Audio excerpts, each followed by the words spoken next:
Funding for Colores was provided in part by Frederick Hammersley Foundation and viewers like you. This time on Colores. Las Maravillas de Navidad is a Christmas tour of some of northern New Mexico's beautiful and ancient adobe churches and chapels.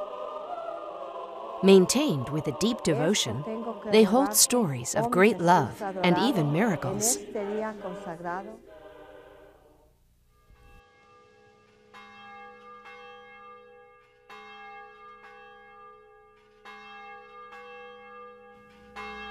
Scattered among the snow-capped mountains of northern New Mexico are some of the most remarkable and oldest churches in the United States.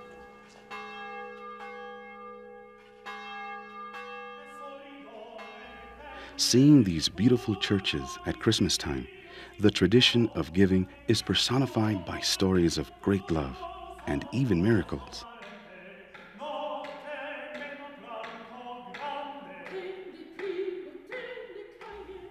Made hundreds of years ago, these ancient churches were constructed and maintained over the years with a deep devotion. Today, they are symbols of the rich cultural heritage New Mexicans share.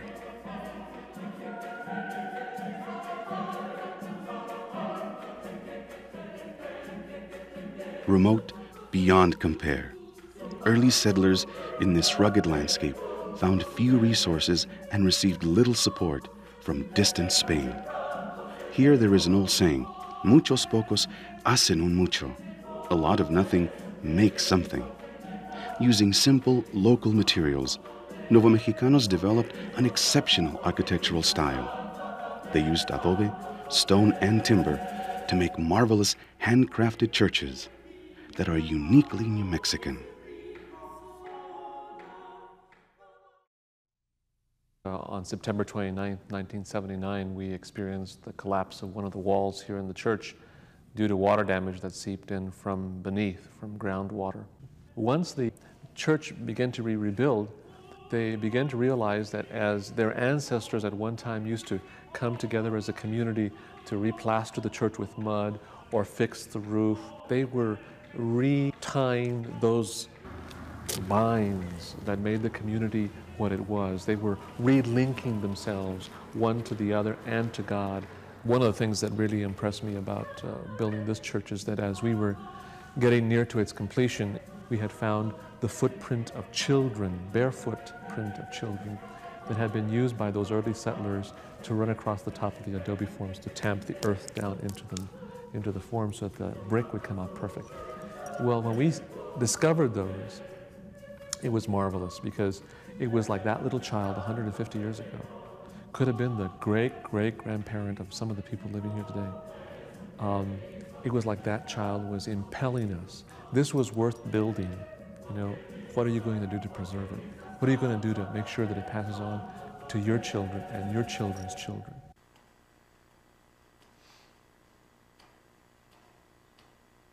I often walk in the door and I stop to bless myself at the fount. And somehow, when no one else is here, you're immediately in communion with all the people that have gone before you and all the people who have just left it perhaps, maybe even all the people that are yet to come, because it's such a very special place. I think that it carries all the memories of the past and the promises of the future.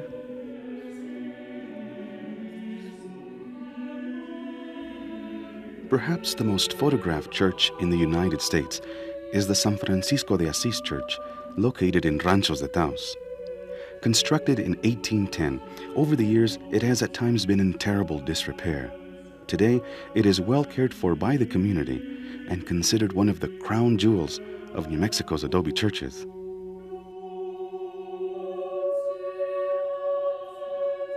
I am thinking of a quotation of Bernard Plousseau, who was a Frenchman, and he did a painting of the church, and he said that it was a visual experience, and he summed his thoughts up by saying that he felt that the Ranchos de Taos Church was the American cathedral of the desert.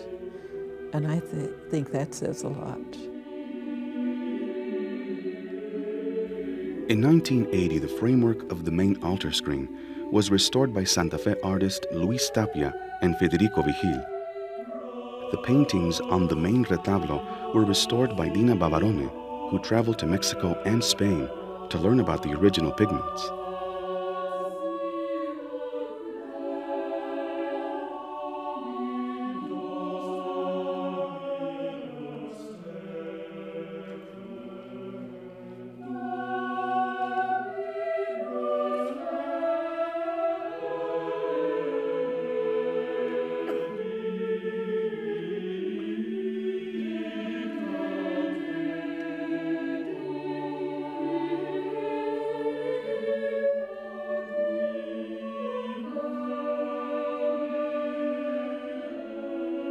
The retablo in the East Chapel is over 25 feet in height.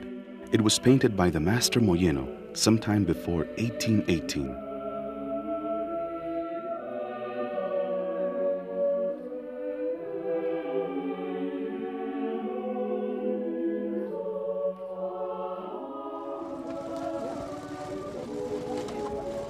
As the people build up the church, they also build up their community. In 1979, the hard plaster exterior was removed and returned to the traditional mud plaster. Each year, the community comes together to remud the exterior. Over the years, the community that surrounds San Francisco de Asís has become a strong and happy one. The coming together, the good food, the hard work, and caring for one of the most beautiful churches in the United States all helps to form a special bond between the members of the community. I was looking at a list of the people who come, and we have 100 names on one sheet of paper, and we have 9 sheets of paper at least. And when we finish, there's nothing more beautiful than this church is when we have finished restoring it in the summer. The bits of straw gleam in the sunshine. You want to touch it. You want to move up and put your hands on it. And when you do, you almost feel that there's a pulse in it, it's beating with the hundreds of heartbeats of the people who have laid their hands upon it.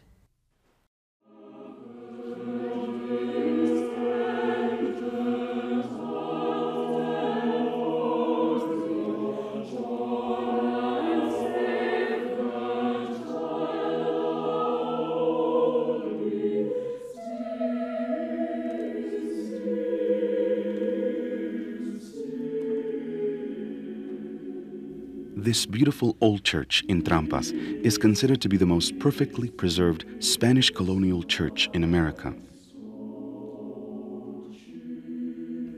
The church itself is a work of art. Built about 1776, walking in the front door of San José de Gracia is like stepping back in time. The worn floorboards, the carved wood, the beautiful paintings, the handwritten signs above the entry. It is as if your ancestors were right there with you.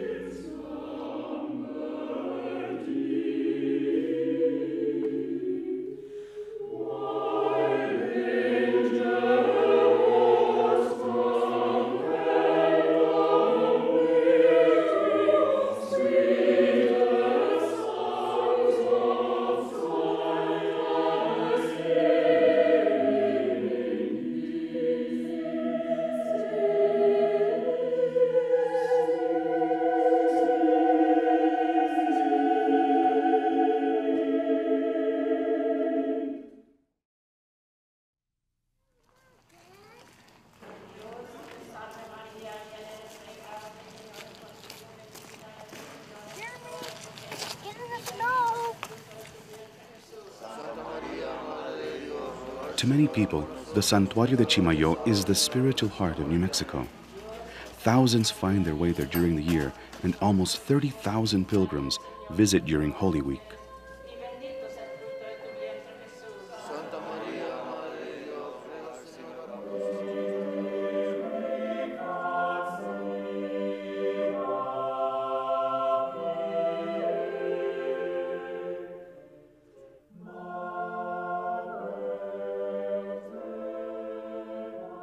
The first days I was here came one family from Texas. They had a daughter, had a big tumor in the brains, and the doctor told them we can try to operate, but we don't guarantee. This is a lost case. But they decide to have the operation. But before, a few days before, the man told to the wife, let's take the child to Chimayo, New Mexico.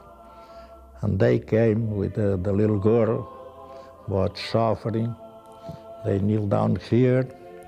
They pay their devotion here, asking, and they left back home. A couple of days later was the time for the operation. They took it to the doctor, they examined, there was nothing. She was able to go back to school. Nobody could explain a real cure.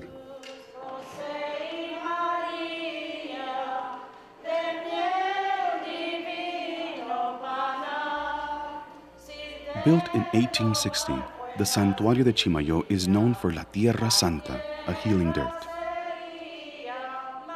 A side room is filled with crutches, canes, and other items left behind as a testament to the remarkable healing powers found here. Father Roca and his assistants fill the pocito with holy dirt. I bless the soil, he says, and I tell the people that it is not the dirt that cures, but their faith.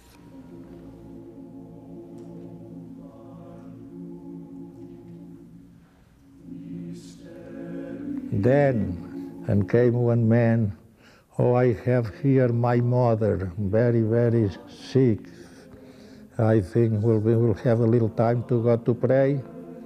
He went to the car and took the very frail old lady and short in his arms. And he entered here, went inside. I was waiting here for they finished. And a few minutes I heard, Father, Father. And the man came here, I don't know what happened inside. And we were coming when the little lady was coming walking. This is impossible. She had been able to walk for years. And she would stop to pray over here. And they, by herself, she went to the car and they left.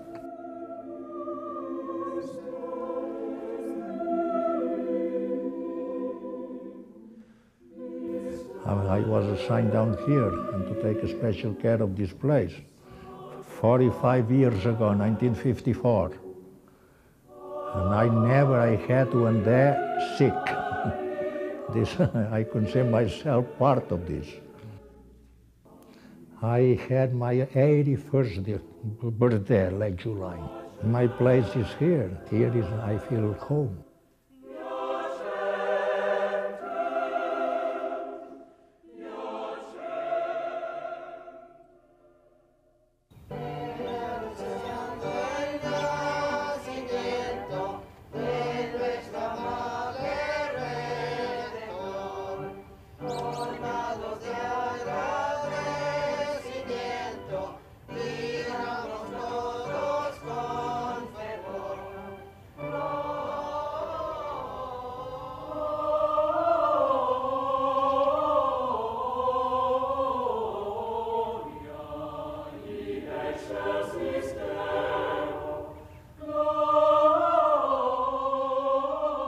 Chapels, or capillas, were built in every village in New Mexico.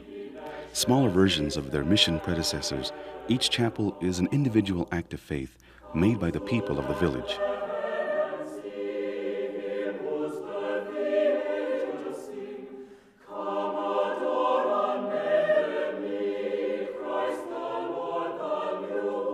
Each has its own distinct handcrafted style due to the skills of the local craftsmen.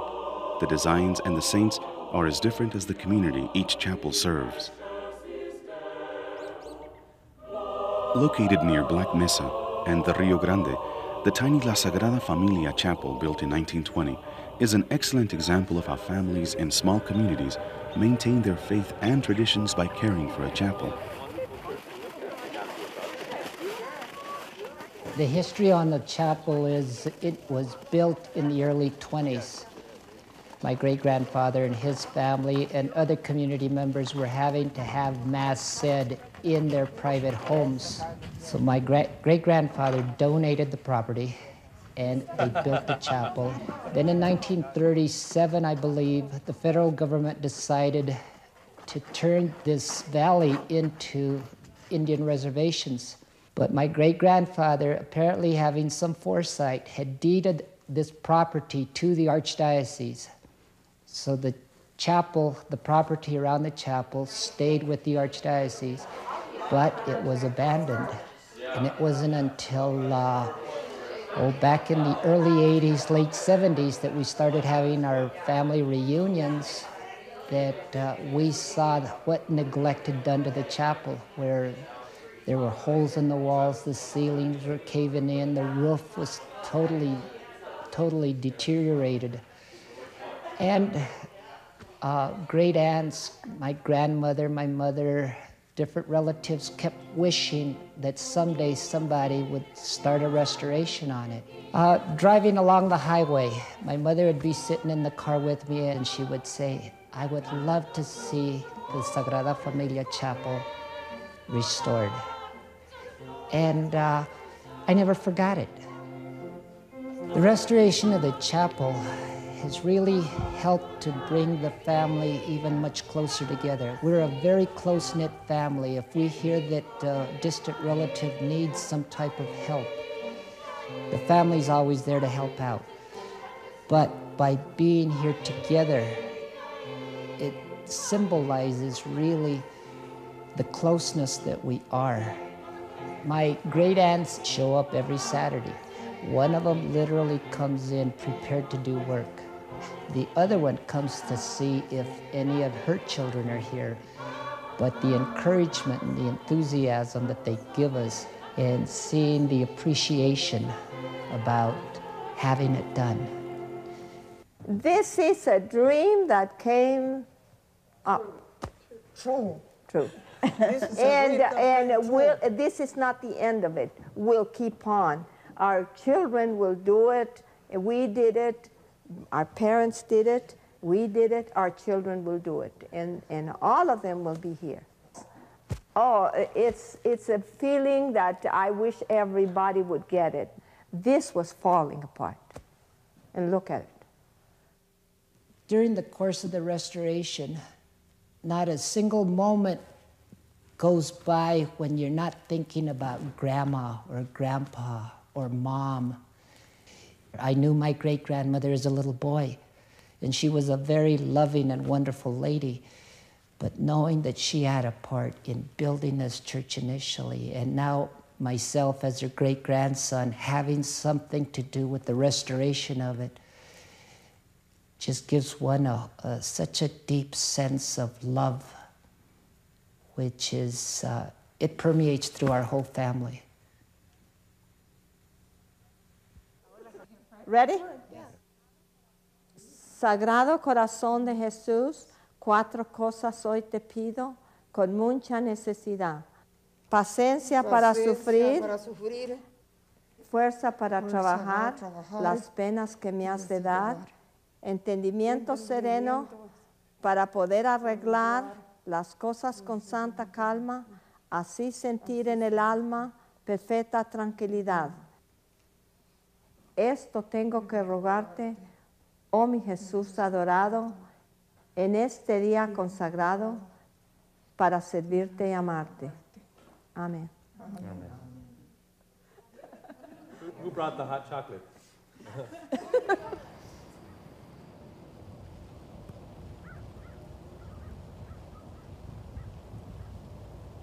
Located close to the high peaks of the Sangre de Cristo Mountains in the small town of Truchas is the Nuestra Señora del Rosario, built in 1818.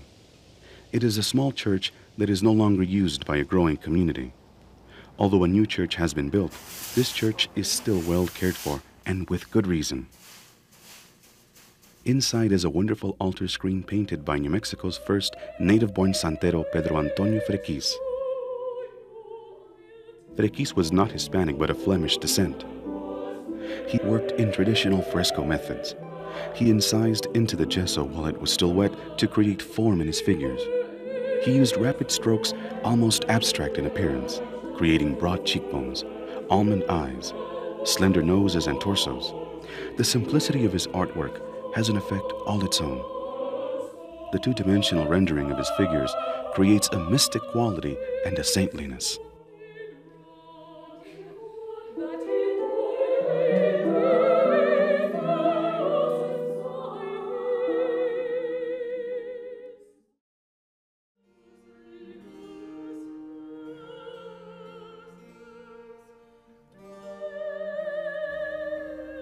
New Mexico Governor Diego de Vargas established one of the original frontier Spanish villas, la Villa Nueva de Santa Cruz de la Cañada, de los mexicanos españoles del Rey Nuestro Señor Don Carlos II, in 1695. La Iglesia de Santa Cruz de la Cañada is a remarkable church due to its long history.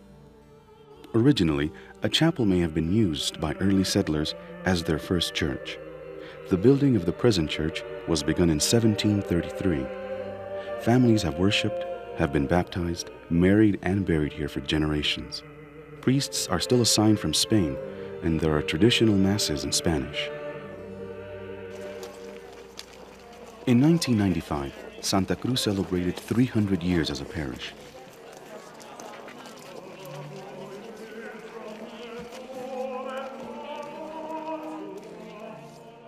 Over the years, the parish has carefully restored the church. No quick fixes. They took the time to get it as close to the original as possible in order to preserve this beautiful church and have it inspire future generations. Many people have remarked how wonderful it is to see some of the finest colonial New Mexican art, not in a museum, but in their very own church.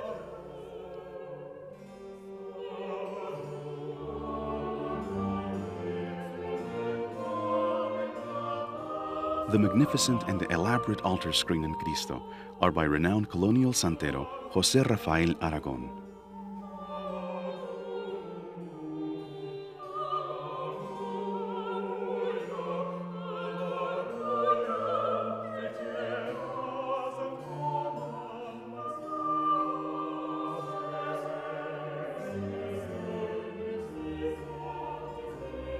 Ever since it was made, the cherished Santo Entierro has rested in the main nave in the south wall. This poignant carving depicts Christ laying in his tomb. It is by Fray Andrés José Garcia, a friar who served at the church from 1765 to 1768, and is considered one of his finest works.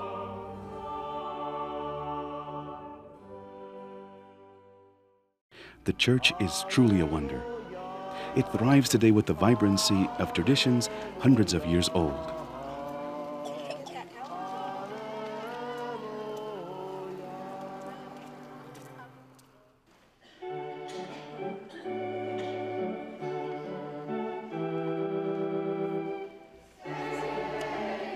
The churches of New Mexico have been at the heart of people's lives for hundreds of years.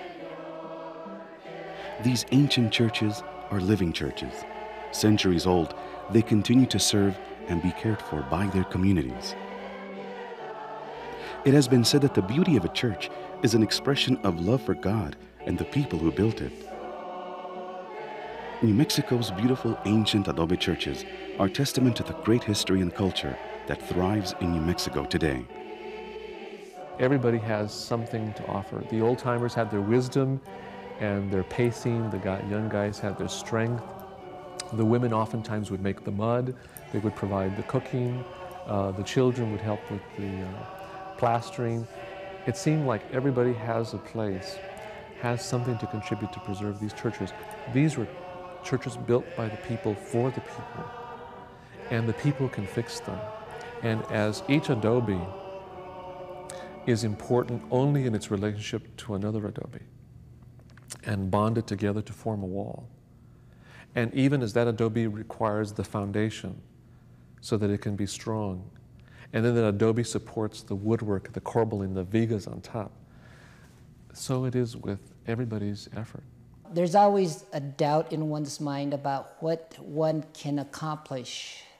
I had helped my father as a young child to build adobe walls, to do mud plastering, to do some minor carpentry work, but I had never attempted it on my own as an adult.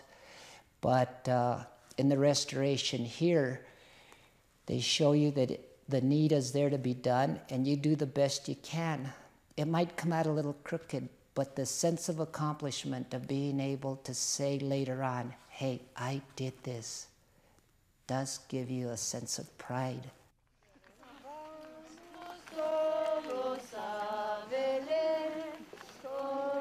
The church contains, really it contains all the dreams and the visions. I think of the wedding couples who march up this aisle, and with them they have all their hopes and their plans for the future. Then I think of all the ones who walk behind a coffin because some loved one has died, and so they go down the aisle with him, and you have that great sense of loss. It contains all of that. It contains the sighs and the needs of all the people who come to light a candle and to pray. It contains so much that one really doesn't have enough words for it.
To view this and other Colores programs, go to newmexicopbs.org and look for Colores under local productions.